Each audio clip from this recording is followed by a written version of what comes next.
Hey guys, GameWay3800 once again, and this video is to show like the difference in sound that having keycaps with the O-rings makes. So here's a row without O-rings. These are the Cherry MX Green, so they're about as loud as you can get. Now here's a row with O-rings.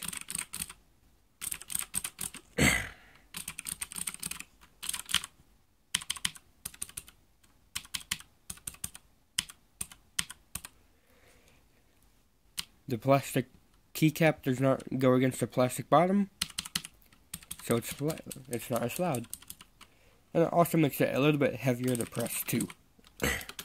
So if you have a very heavy hand when typing like I do, that'll be good. Short video, I know. Thanks, Game Boy Out. See you next time. Yes, I am sick.